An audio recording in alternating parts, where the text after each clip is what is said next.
Bonjour, je suis Julien, votre professeur de français.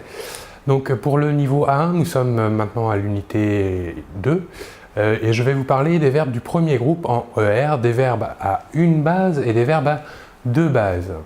Alors, les verbes du premier groupe sont les verbes qui se terminent à l'infinitif en ER.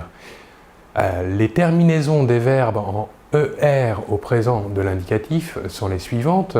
Pour la première personne, je, la terminaison est E. Pour la deuxième personne du singulier, tu, la terminaison est ES. Pour la troisième personne du singulier, il, elle ou on, la terminaison au présent est E. Passons maintenant aux trois personnes du pluriel. Pour la première personne du pluriel, nous, la terminaison est ONS. Pour la deuxième personne du pluriel, vous, la terminaison est EZ. Et pour terminer, la dernière personne, la troisième personne du pluriel, il ou elle, la terminaison est ENT. Alors, comme je vous le disais, il existe des verbes à une base et des verbes à deux bases. Commençons par la présentation des verbes à une base. Prenons l'exemple du verbe chanter. Comment allons-nous conjuguer le verbe chanter au présent de l'indicatif? Tout d'abord, nous prenons l'infinitif du verbe chanter, nous supprimons la terminaison de l'infinitif ER et nous ajoutons les terminaisons que nous avons vues avant, ce qui donne pour le verbe chanter, je chante avec la terminaison E et la racine chante, C-H-A-N-T. Pour la deuxième personne du singulier, tu chantes.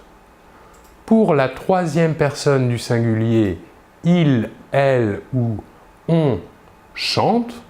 Nous voyons ici que la prononciation des trois premières personnes pour le verbe chanter est la même, mais attention, l'orthographe, elle, est différente. Passons maintenant à la première personne du pluriel, nous. Pour le verbe chanter, cela donnera nous chantons. Pour la deuxième personne du pluriel, vous chantez. Et pour la troisième personne du pluriel, il ou elle chante. Nous voyons que la terminaison ENT de la troisième personne du pluriel ne se prononce pas et donc nous prononçons la conjugaison du verbe chanter comme les trois premières personnes du singulier. Chante. Voilà pour les verbes à une base. Nous voyons ici que pour les verbes à une base, la racine du verbe chante, C-H-A-N-T, ne change pas lors de la conjugaison du verbe. Par contre, pour les verbes à deux bases, nous allons voir que cette racine change dans la conjugaison au présent de l'indicatif. Je vais vous donner quelques exemples. Par exemple, le verbe lancer. Le verbe lancer, si nous prenons la même méthode de construction que pour les verbes à une base, que faisons-nous? Nous supprimons le ER de l'infinitif et nous ajoutons les terminaisons du présent de l'indicatif. Ce qui donne pour le verbe lancer, je lance, tu lances, il lance, nous lançons. Ici, nous voyons qu'il y a une modification orthographique et que le C se transforme en cécédille. Pour continuer, vous lancez, nous gardons la même racine que pour les trois premières personnes du singulier, et pour la troisième personne du pluriel, il lance. Nous voyons bien ici que le verbe lancer est un verbe à deux bases, c'est-à-dire qu'il a deux racines différentes dans sa conjugaison. La première racine est L-A-N-C et la deuxième racine L-A-N-C, cédille. Voilà pour le verbe manger. Lancer, pardon. Passons maintenant au verbe manger. Le verbe manger, donc, reprenons la même méthode que pour les verbes du premier groupe, nous quittons la terminaison de l'infinitif en ER et nous ajoutons les terminaisons du présent de l'indicatif. Donc pour la première personne du singulier, cela va donner « je mange », pour la deuxième « tu manges » et enfin pour la troisième personne du singulier, « il mange ».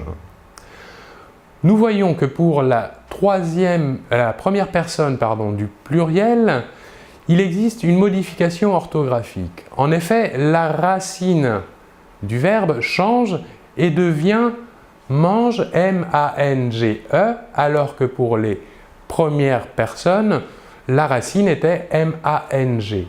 Donc, pour la première personne du pluriel, nous dirons nous mangeons. Pour continuer, la deuxième personne du pluriel, vous mangez. Ici, nous revenons à la même racine que les trois premières personnes. Et enfin, pour la troisième personne du pluriel, il mange. Donc, dans le même cas que pour le verbe lancer, nous voyons ici que le verbe manger a bien deux racines. La première, M-A-N-G, et la deuxième, M-A-N-G-E. Voilà pourquoi on l'appelle donc un verbe à deux bases ou deux racines. Voilà, vous pourrez voir d'autres exemples dans le livre. Je vous remercie beaucoup de votre attention et l'on se retrouve très bientôt. Au revoir.